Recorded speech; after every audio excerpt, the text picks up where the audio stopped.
Copyright disclaimer under Section 107 of the Copyright Act 1976.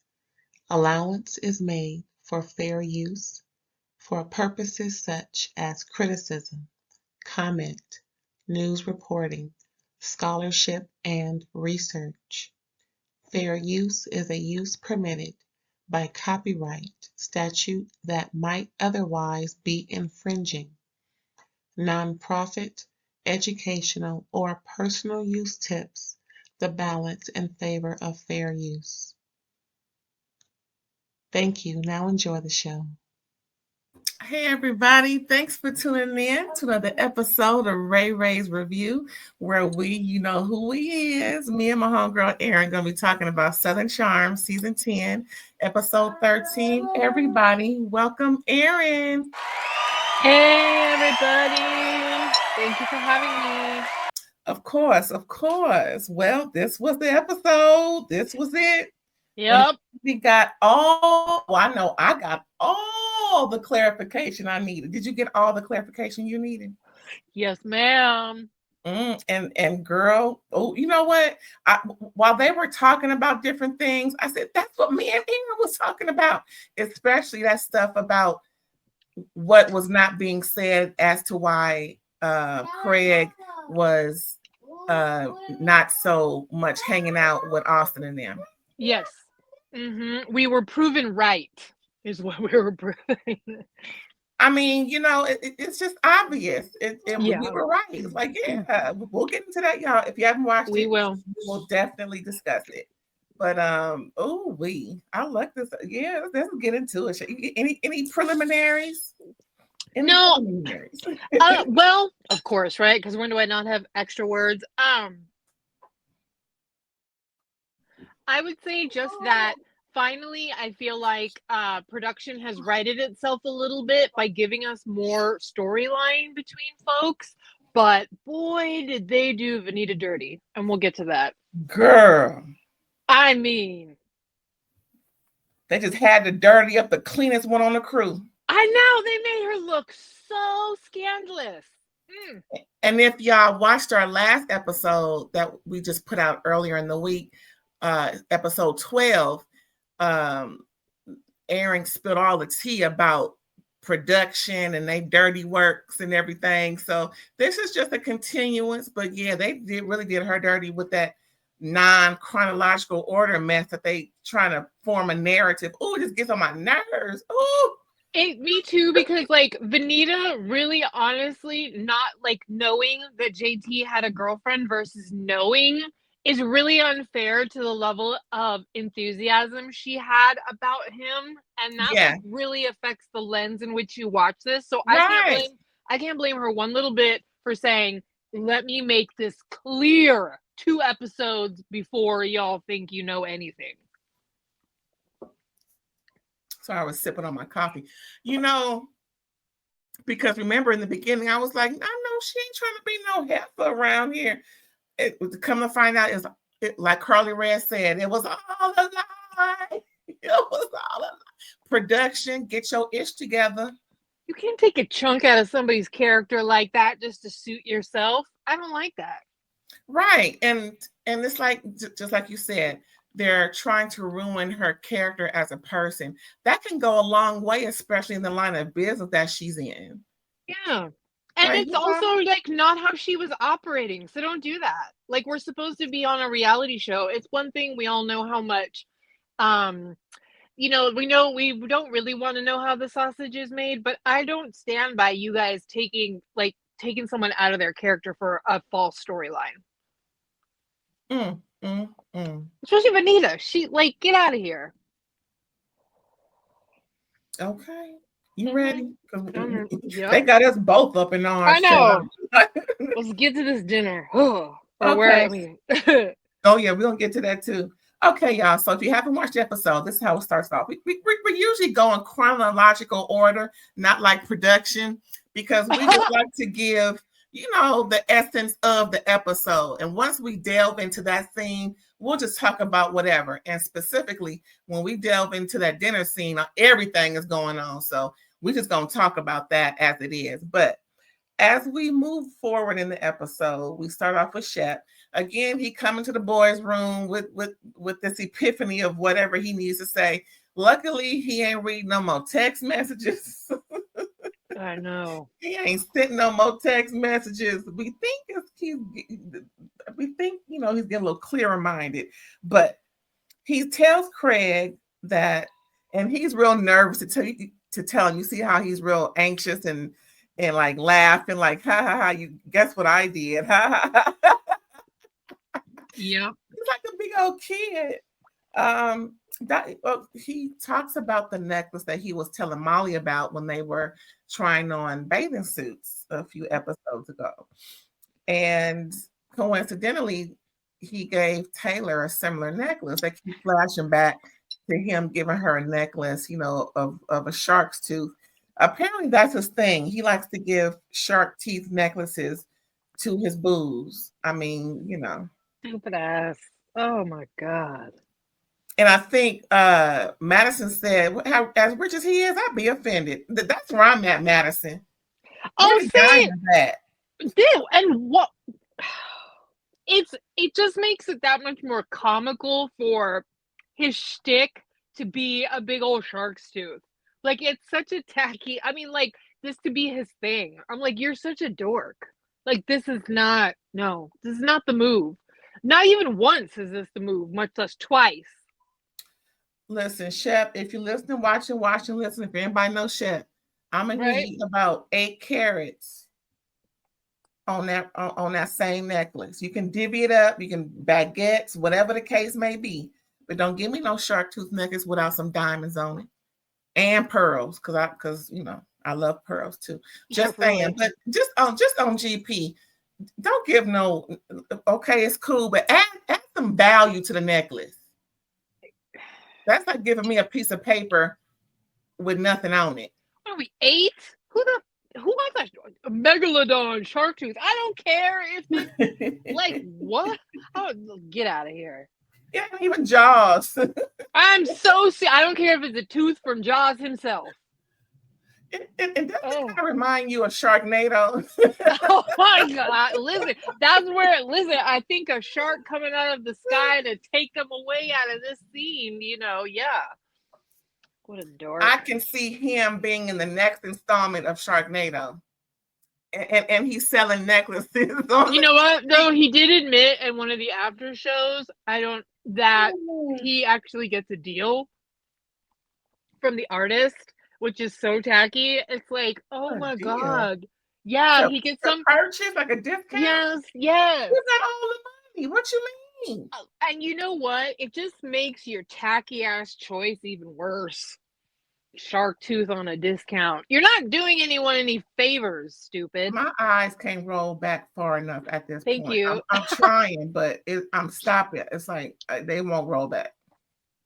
No further. No more shark teeth. It's so stupid. No. Oh, it's not romantic in any way. And now it's actually even worse because Taylor called you out so hard. But we'll get to that. Yeah. So Craig pretty much, gave Shep kind of like an ultimatum a little bit like, listen, I understand we going to dinner, and Shep's like, yeah, she wants to see me. Boy, if you. Anyway, Craig said, listen, if it don't work out tonight, don't give me no more mess and no more lip about whatever else I say to you. That you should be taking full advantage of my advice, because this is some bull. Craig done had it. He done had it, and he don't want to hear no more mess about this girl. And Austen just pretty much came in there trying to put on his shoes, listening, because Yep, he wasn't really into it. Austen's being a big P about this whole thing. It ends with a Y, okay, and there's some S's in the middle. Like, I mean, Craig is not being very understanding to Shep's like the level of like lovesick he is, but somebody also needs to be completely intolerant of the situation. Like, he needs to have a friend that's like, no, this is stupid. You look like an idiot. She doesn't want you. We are here at the end of the trip. nothing that you've done. Like, I love that he gets him to agree, because it's like the level of cringe that we keep slogging through doesn't stop until the bitter end. The bitter. Yep. And it's like Austen and Craig is like good cop, bad cop when it comes to Shep and this mess. You know, it's like, but girl, the way Austen read JT for filthy, I'm like, ooh. I know. Where's that for somebody else, Austen? I mean, woo, if y'all didn't see episode 12. Woo, anywho. Well, that was it for that scene, child. I mean, it was just like, Yeah. Next, we have a little sip and see, or sip and feel. Whitney makes an appearance. You know, he's asking, "What did I miss on yesterday's trip?" Well, where were you? What was you doing? Shoot. Anyway, nursing a hangover. Okay, because he coming there with a bottle of champagne, divvying out drinks, trying to, I guess, bribe the ladies, or just make them feel cute or whatever, because they're all getting ready for that dinner that they're gonna have tonight, and they're just giving him the deets, you know, and doddering in with a slur. Talked about it, right. And it was Madison and Sally getting ready in the same space, and they took their glasses of champagne from Mr. Wit Dog, and you know, I don't know, little tangent, but I can't stand when people wear shoes in my bathroom. I hate when I have workers got to come in and do some stuff. I'll be wanting to tell them to take their shoes off. It's just irks my jerk. But anywho, I just don't get it. That's fair. Didn't even think about that, but yeah, that's fair. I mean, I do clean up after them, but I'm just saying, it's like, ooh, take those shoes off. Anywho, you're in my clean space.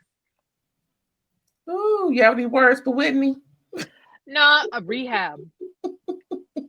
I mean, because if you want to talk about somebody who's literally not really holding it together, it's Whitney. Every time he's in a scene, he's got a slur, a thick one, that he's like. I did know his little slur when he was talking to the lady, so he was already lit. He's juiced the whole time, you know, and like I think Whitney kind of just falls into the like functional drunk, the rich, you know, drunk at this point, because like that's really all I've seen of him in every scene he's in. Oh, Whitney. Well, here we go, y'all. We delving into the meat and potatoes of the episode. The Sienna finally comes back. Finally comes back, okay? And she looking cute, you know, she got her hair all wild and crazy and everything, you know. So she meet up with Shep, right? Just a little earlier than the rest of the crew. It's pretty much daylight when she meets up with him.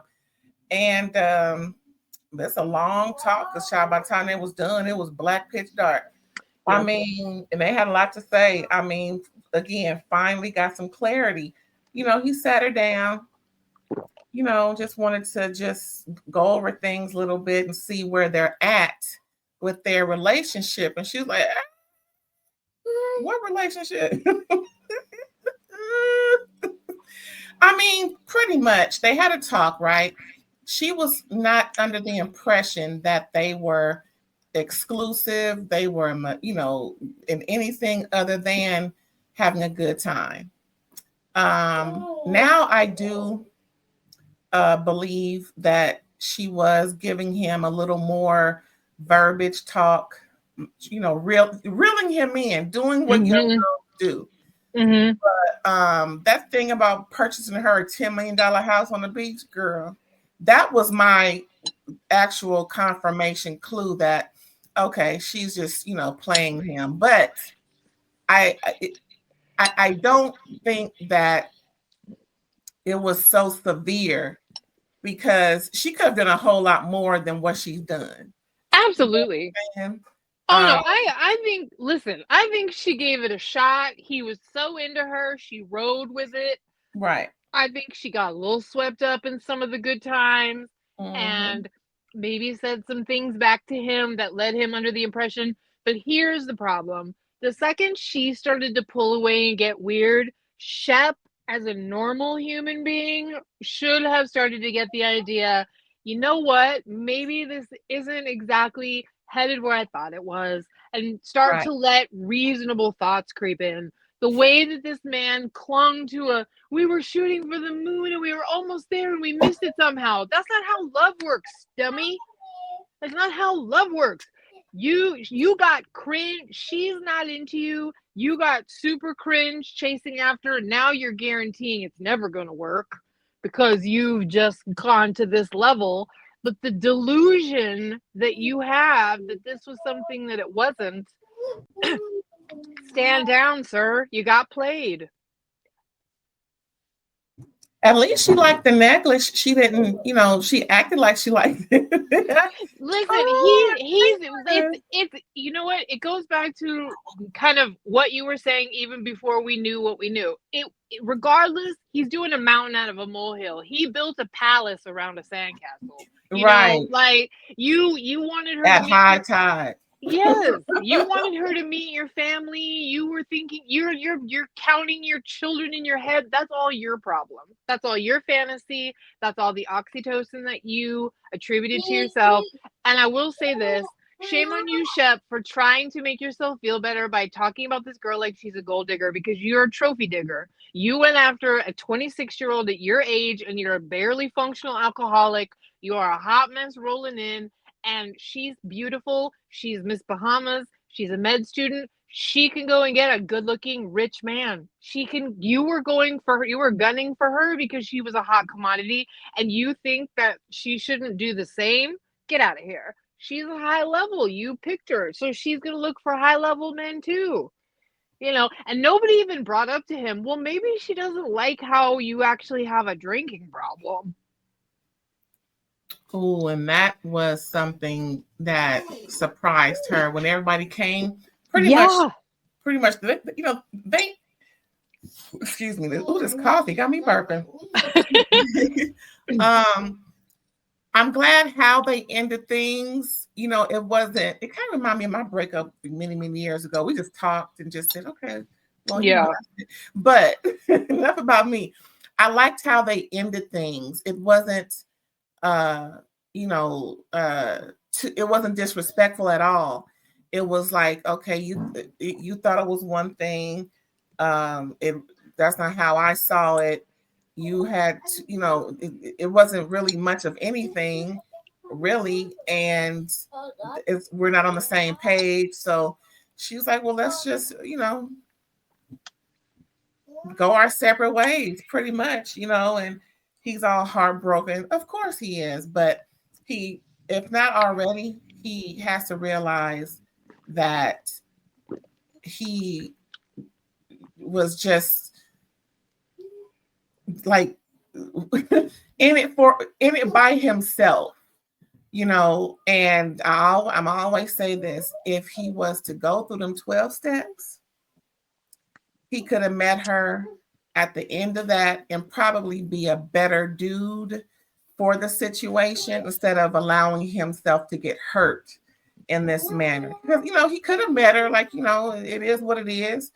But I'm just, I'm really disappointed that he's not yet accepted the fact that he does have a drinking problem, and he should take those steps seriously, at least try it to see how it can better himself and his life.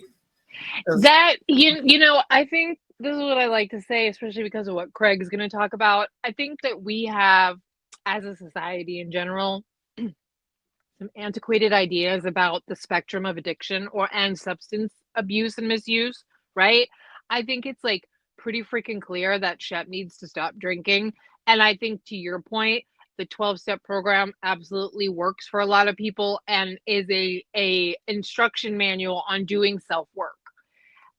Whatever method that you choose, whether it be to go down to Costa Rica and begin your journey with ayahuasca, therapy, whatever, a sobriety coach, the myriad of ways you can work on your lifestyle, as long as your life is manageable and you are not experiencing the detrimental negative consequences that you were with your alcohol consumption. However you choose to handle that, I applaud you because it works, right? But what Right. isn't working is that Shep went and did some ayahuasca down in Costa Rica and hasn't really changed because he's put himself in a situation where he's taking all of the feelings he had about Taylor, about where his life is at, about how this is a beautiful girl that he's really, affected by, and he's allowed himself to get kicked out of the casino because he was so drunk he was not even like coherent at 11:20, and then pass out on the beach, which is triggering for Craig, who's trying really hard to live a life that avoids all of that. Yeah. So no matter what Shep's journey is, I think you're right, he's in denial.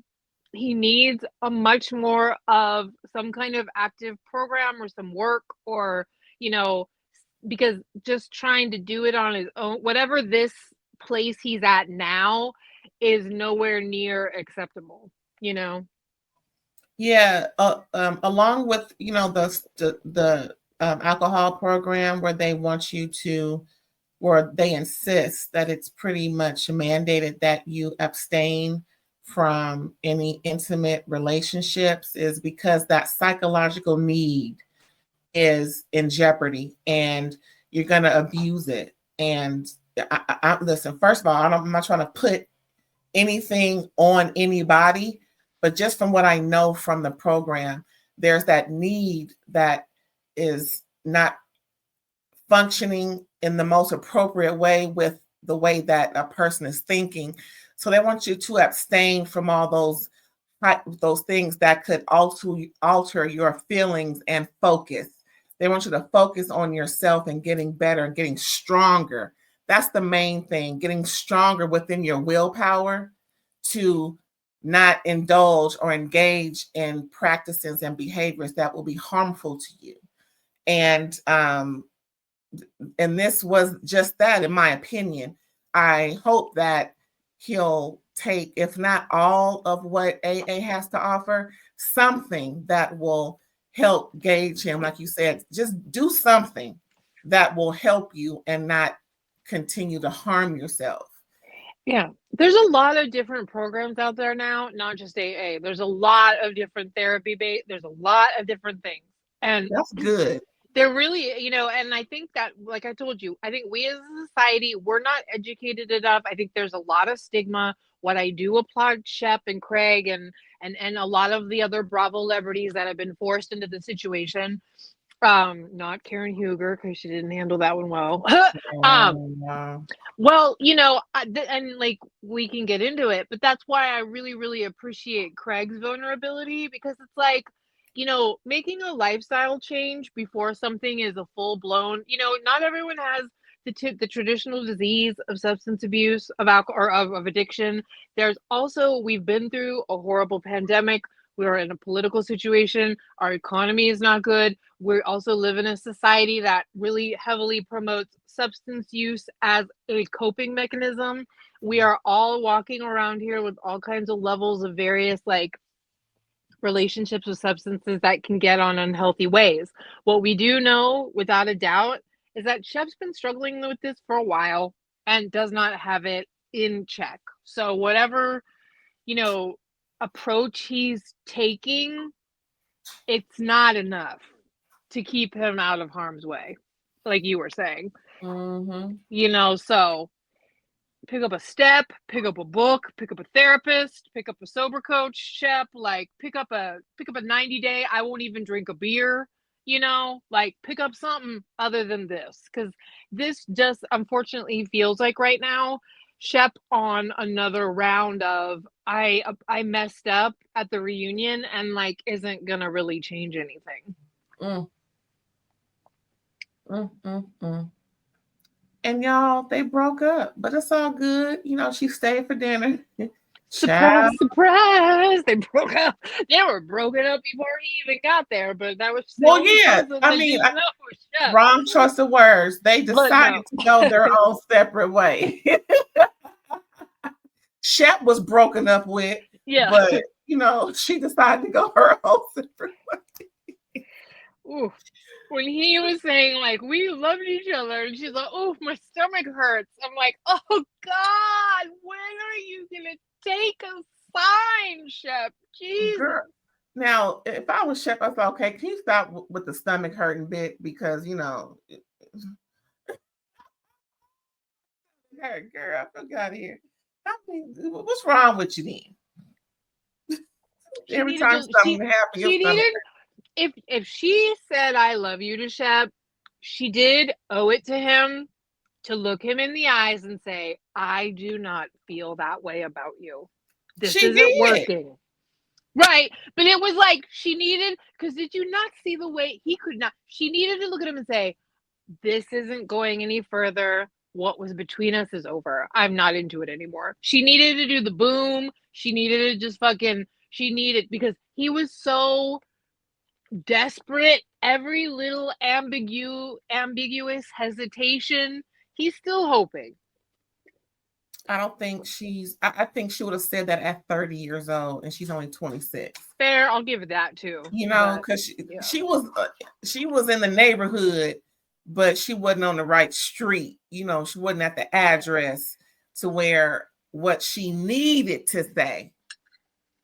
True. I doubt that production failed to put that out. I just don't see her saying that. She was really trying to just choose her words wisely so that she wouldn't make him feel like they couldn't ever be anything again, or she just wanted to be, you know, more amicable than anything and not create more of a scene, because it seems like she doesn't want to be in some, you know, in a scene as to where they're arguing. I mean, she was Miss Bahamas, so she has to maintain a certain quorum. No, I agree with you. And now I'll give you that too. Like, shame on Shep. He put a 26-year-old in a really awkward position. I mean, he really was like mooning around like they were going to get married and putting 20 on 2. And, you know, hopefully she learned from this. Like, don't lead men on that like are on camera, because you'll like have to do some backpedaling and pee popping that you didn't want to do. But Shep literally, like, he needs to take responsibility, because they could have stopped this humiliation long before we got to this place. Yeah, and he ain't want to listen. So he got what he got. Hello.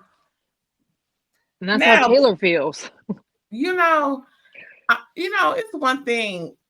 I don't want to just, you know, add insult to injury. It's like you want to just turn the knife, because a part of Taylor is enjoying this just for payback's sake. And, you know, just be careful of how you celebrate folks' demise, because we ain't seen the rest of the season. And apparently Gaston got, he has a reputation. So we just chill on that, Taylor, as far as I'm concerned. Because, you know, we just want to chill, you know. I mean, he's being as a gentleman as he can around Taylor and everything. He's not trying to, you know, make it worse. But I just kind of feel a way when I hear Madison, you know, he's getting a dose of his own medicine. Taylor getting a dose of his own medicine. I'm like, okay. Okay. I don't know. It was just too much in my opinion. Maybe because I got feelings for Shep, I didn't really like what I was hearing. I think so, because I think they're right. You know what? I think two things can be true. Do you know what I mean? Like, honestly, he did do Taylor pretty dirty. Like, when they broke up, remember she's like, how did it feel to cheat on me? And he goes, well, sometimes it felt pretty nice. You know, like he is getting a taste of his own medicine. And, you know, part of it is, going back to what you were saying, the fact that he's not really doing any work on himself right now, it's reflected in the choices he's making and the outcome, you know? And it's like, you may not be, I mean, you know, and like, he's not even making the choice, like he was saying earlier, to abstain from hard alcohol because he was getting blackout drunk, you know? So it's like, you're just kind of slobbing all over the place right now, Shep. I hope, because I do think that this was like, that this is the way that you have humbling experiences, right? Like, I hope that he takes from this, like, okay, I need to do further self-work because this was really embarrassing, you know? But But no, I mean, yeah, Shep's been a D canoe to women for a long time. So I do kind of like feel like, yeah. Yep. You know, there's one thing that is, I have an unpopular opinion about cheating. If you take someone back, to me, you're accepting it. If that was a point of contention and it was something that your partner should have never done, and you take them back thinking that they won't do it again or hoping that they won't do it, and they do it again, that's on you. And then you keep taking them back. I have such a loathe for disrespecting your partner when you know that rule should have never been broken. I really hate the fact that people accept what they didn't accept at first. It's like a merry-go-round of foolishness. So all the times that Taylor accepted that, at some point that's on her. So how much of it can he be blamed for? Ooh, I don't agree with that take at all. So Yeah, no, hey, I could, well, because I don't think Taylor. I think Taylor knew he kissed. I don't know if she knew about all the times. I think she found out and then broke up. I think she knew about maybe he kissed a girl in some place or whatever. But I don't remember her knowing about multiple things. I don't think you should cheat. I don't think a man should cheat. Now I agree with you that like if you said no cheating and he cheats and you take him back and he cheats again and then you take him back again and like you got like 2 or 3 times where you also know this person isn't going to stop cheating on you, right? Like, so I do respect that perspective, but at the same time, like, it's okay to, I think if somebody cheats and says take me back, I'll love you, I give you another chance. And then if they do it again, they're a piece of shit. And if you take them back, then like you were saying, you know what you're doing, you know. But it's like I just think that Shep needs, all of them are being faced with their mortality and all of the privilege they've had on this show coming up to bite them in the butt, right? Like they've had access to women and a party lifestyle and they've been the king of the hill in Charleston for a decade now. So they are known. Yeah. And honestly, like to your point, like I can't imagine what it's like to be good looking and wealthy and then famous and having every lady in the club be a lady. I don't want to let any dude be like, hello, you are shiny and new and interesting to me. Like I think some of my own character would probably be in question with all of that access. Who knows? So my hope for Shep is that like this helps steer him in a different direction than he was headed.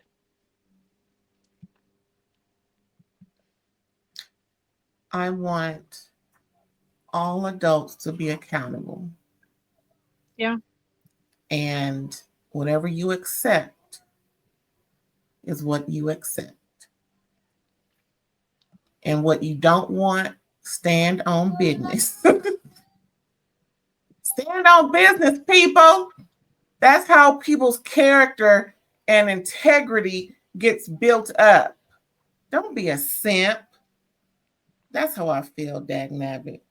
That's what Madison was calling Shep. Okay, I ain't heard the word simp so much since 2004. I mean, it's like that.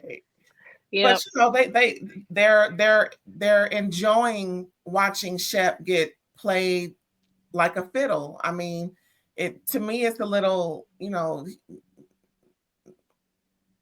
that's not what I want my friend to do. That's all. Okay, fine, but why are you trying to just spin the knife around and around and around and around when you see I'm hurt? It's not like he out there, bringing other girls up to the room, or I'm just saying, it's like, yeah.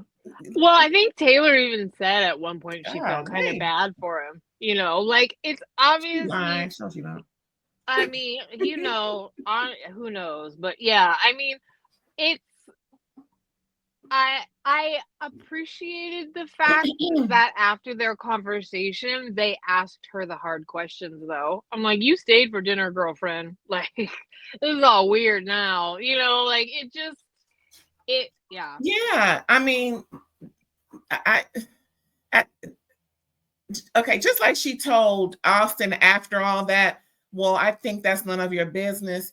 I think since that first dinner that she went to, those questions Madison were asking was no one else's business. But I don't know, maybe she's just trying to play along to get along. Just like Leva said, I'm only here for a good time, not a long time. When she came to that doggy party, and Leva finally comes out the woodwork and spills that tea for the ladies, right?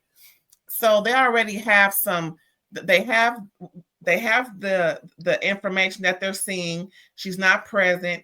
She ain't giving a none. And that's what I said. Say he ain't even getting none in the process, golly. So that's a big sign for me, considering that they were so hot and heavy at first. Well, when you ain't getting none from one person and you 26 and single and you was Miss Bahamas, you sure enough getting it licked by somebody else. And that's what it was. She was in and out of different time zones, probably getting flued out. Yeah, and it is because she didn't see them in a relationship. So no telling what she was doing. Yeah. Listen, if she don't want to sleep with you, she's not into you. Like, and you were before, like you can't continue it. Like, if you had a romantic sexual relationship and all of a sudden the person no longer wants to be intimate with you, it's over. It's over. They're no longer attracted to you.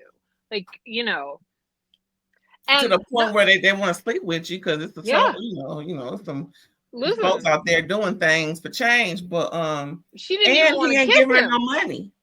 Hey, she didn't even want to kiss him. She said, I am not attracted to you anymore. But you know what? In all fairness to her, she's a beautiful 26-year-old that has, and if the opportunity presents itself, something better than Shep or that she likes, absolutely. Just like Shep picked her because of how appealing she was. Get out of here. Right. That's the game. And like, no matter, even though I think she like played him or whatever, like he still went after somebody young and hot that he was out of his league because of his own stuff, and he got checked. Period. For real. And she doesn't owe him anything, because how many times has a man said I love you to a woman but like won't give it the label, so he treats her like a POS at the end, like hate the game, not the player. Shep. Pretty much. But they were hating on Sienna because they started asking questions in front of everybody, and Shep is right there, and it was kind of, girl, it was like secondhand embarrassment, but she was answering questions. Madison asking, or are they in a relationship? She's like, no, we not. Yeah, well, they're not. Whitney asked her, where do you see yourself in 5 years? You see her with she's like, no, I don't think. We have to define what we have, what we have not done yet, or we have not done at all. So we would just have to take things for what they are at the time. And then what's her name, Venita, asking questions. Well, she asked the right question. At what point or at no point do you see yourself when Shep, child, and it started getting real ugly. And then Austen was like, I mean, why'd you tell him you loved him? And I was like, wait, hold on, Austen. And she was kind of like just dumbfounded, like, oh, this is too much. And that's when, he just took her off of. Man, it's like a firing squad. Like, dang. Yeah, but that was I wanted to know too. Austen asked the most poignant question. Why'd you say I love you if it wasn't that serious? What's going on here? Because that is the one part fair. And she should have looked at Austen and said that, but like, I get it was a whole situation. It was a bit much. It was. I can understand. I just at the same time, like, she does need I can't blame them for being, with the way the whole thing played out. You bit off more than you could chew, girlfriend. You want to be on TV? Now deal with it. So I only have so much tolerance. But I do think Venita asked the question that you needed that we definitely like. Ever, like, stop leading the man on. Can we have some closure? Can we just have closure here, please? And they did. They pretty much did. They went off. Oh, before that, did you notice how Craig didn't say anything to that woman? He said it in the beginning. I really don't see it for her, and I'm not the one. And I think he actually said, "I'm not even gonna talk to her tonight."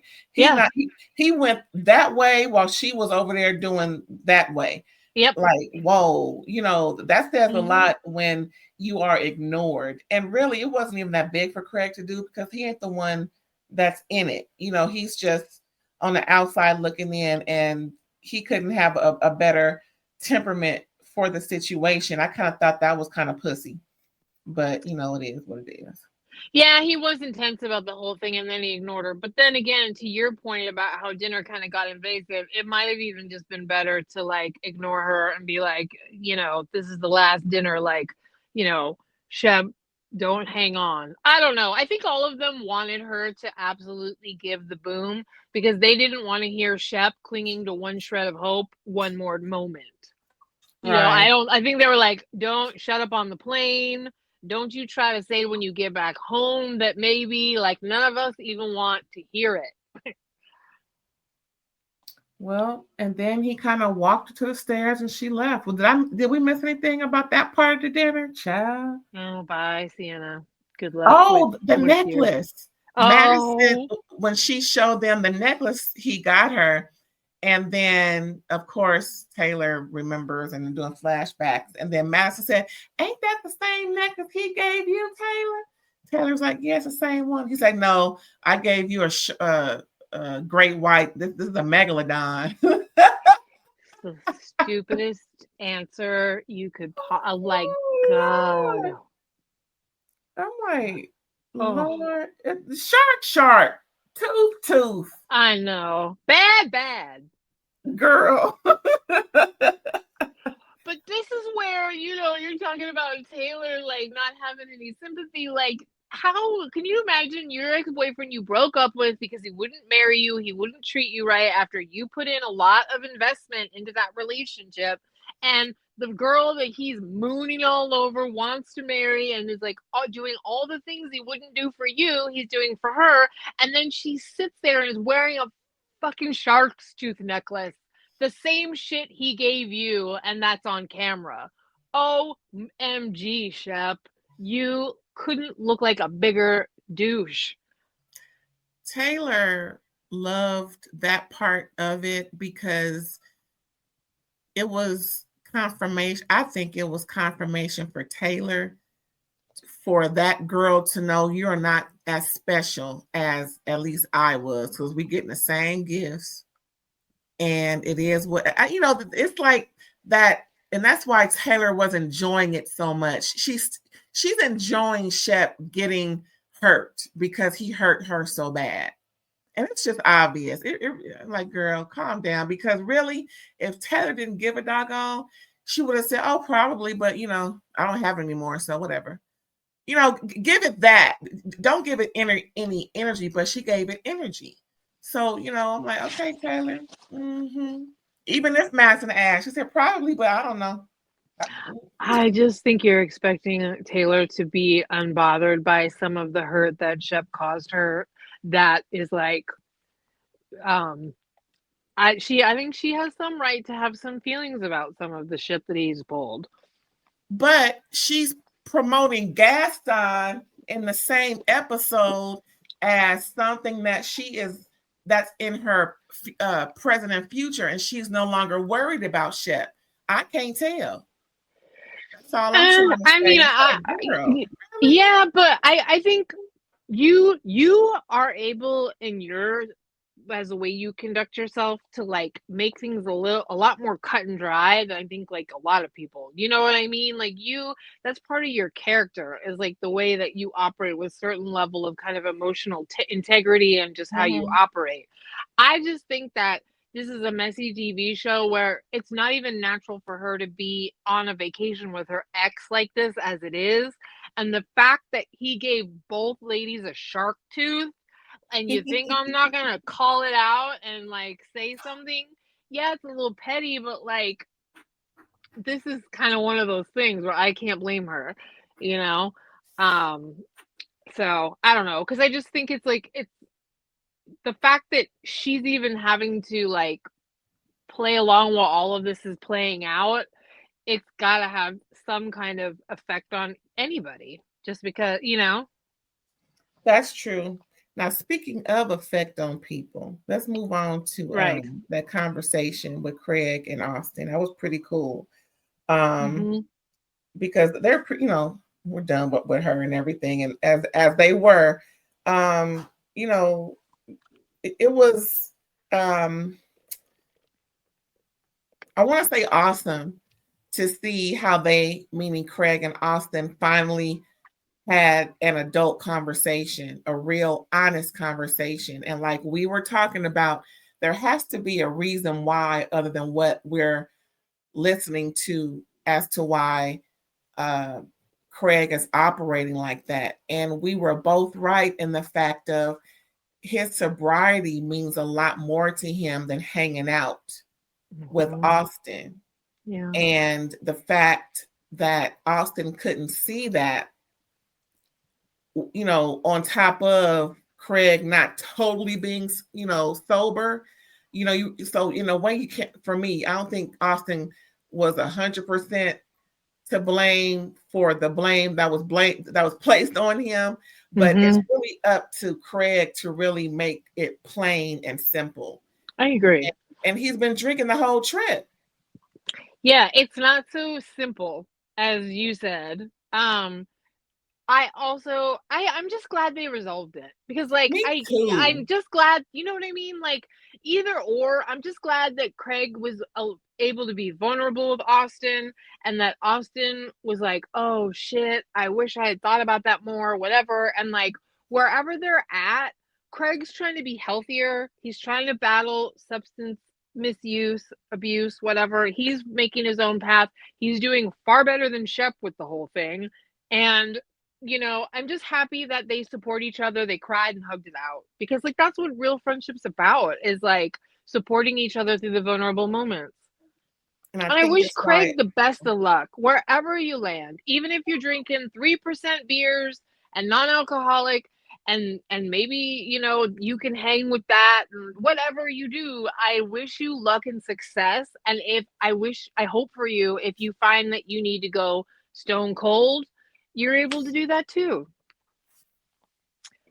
I'm just hoping for your success and your ability to manage your own lifestyle in a way that keeps you healthy and happy. That's what I hope for everybody.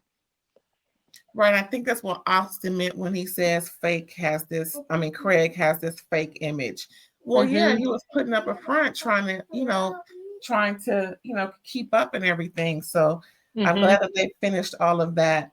Now, that part about how Craig, what did he say? No, Venita. Venita confirms her feelings for JT to Sally when they were sitting down talking. And Sally, because Sally was being nosy all up in her phone. I see paragraphs. Yeah, like, it ain't for you. Anyway, so then they kind of confirm it. Ryan was like, ooh, so it was kind of them three kind of finding out about Venita and JT. And again, if they could have placed that in chronological order, it would have made it makes more sense as to Venita and JT's relationship versus making us think that Venita is some type of home wrecker, desperado because her man left.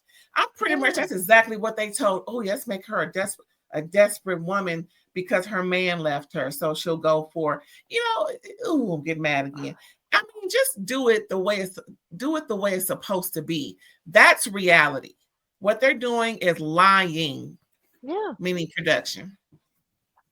And it makes so much more sense for the way Venita was acting with JT when she cooked for him, for it to be after the trip where they were both all fired up, writing each other paragraphs, you know, straddling one another, but not doing anything.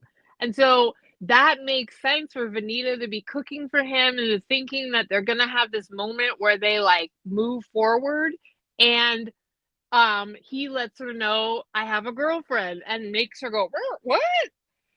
For that to be put in beforehand felt awkward even before we went on the trip, but now it makes even more sense as to why it was naturally that way. Shame on you, production. Shame. Unnecessary. I don't even know what you're trying to. Why are you trying to give JT the credit he doesn't deserve? Hello. Like, you know, that's the other piece to this. And, you know, you're quick to show there's no footage of him calling Patricia a bitch, but, like, you're also literally putting a scene in where he tells her he has a girlfriend a little too late.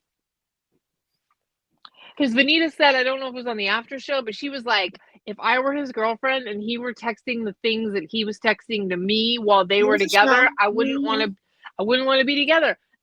Exactly. And that's not fair to Venita. And that's why she had so much, like when she made him that fish lunch, that's why at that moment, which was after this episode, actually, right? Mm-hmm. That's why she came that way. Cause I was like, oh, she's exactly. Got a lot of, you know, she got a lot of esteem about herself. That's why. That's why. So yeah, it all makes sense that we know the proper order of JT and Venita. I don't want to be bamboozled like that. No, thank you. Mess with my girl's reputation. That ain't cute. But oh, and the last scene was really cute. Everybody came to the girl suite for their last breakfast. I guess they have noon flights or whatever. And Craig ordered flamingos to walk around and just, you know, create a nice atmosphere because adorable. You know, for me, I would love to be surrounded by exotic animals that don't mess with you. You know, I'm just real pretty and you know, just something that's more, you know, they have to have that elegant thing with them. They are called Southern Charm, of course.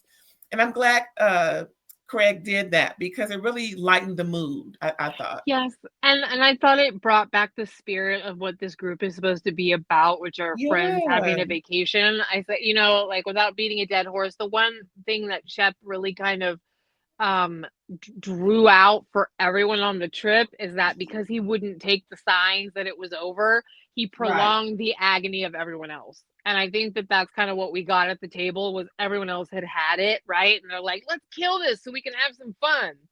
And the flamingos embodied a really cute light moment. That was so cool. They were beautiful. Well, was there anything else about this episode? Nope. I mean, I think I've said enough as per usual. Are you sure? I am sure. Are you positive? I mean, the only thing I would say is that it's I recommend to anybody listening, if you haven't caught the after shows on Bravo, please go watch because you'll get so much more backstory. It's obvious that production is trying to fix the mistakes they made by the way that the broken way they've like produced this season through the after shows that they're having. So it's a great extra 14 minutes of show that we could have used. Yeah, because I'm trying to, I thought it was interesting because when I review Beverly Hills, The Real Housewives of Beverly Hills, those after shows will come out right before I plan to record. So I'll kind of, okay, let me pay attention because it really kind of lends more of a lens on that episode that just aired. And it, you know, helps to give a little more clarity to the content that I'm commenting on. So yeah, Y'all watch them after shows because they will enlighten you, especially this last one. Ooh, Yeah, I definitely. And also, I guess maybe one thing to think about too, at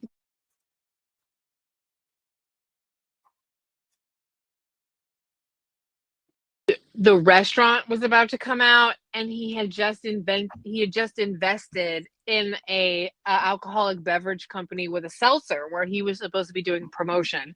I think this was a really weird time for Craig, where he was having to like navigate a transition in his life that could be a detriment to his brand and his business. Wow. Interesting. Yeah, because think about it too. If you're saying I'm an alcoholic and you have a bunch of investors with a restaurant called By the Way, and it's a bar restaurant, like, and you're supposed to be going there to socialize, that's scary. Correct, Amundo. So he had a lot going on. I can imagine.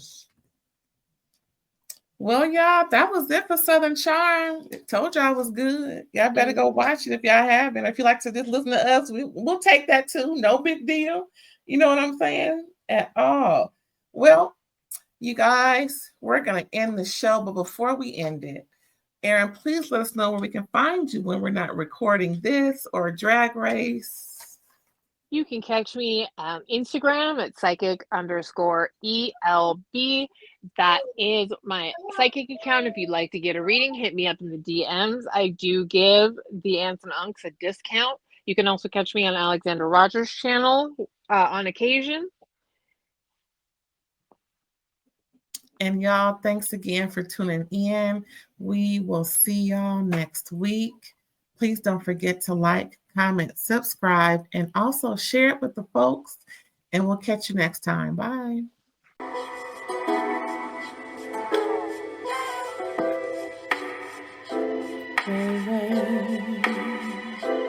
All day.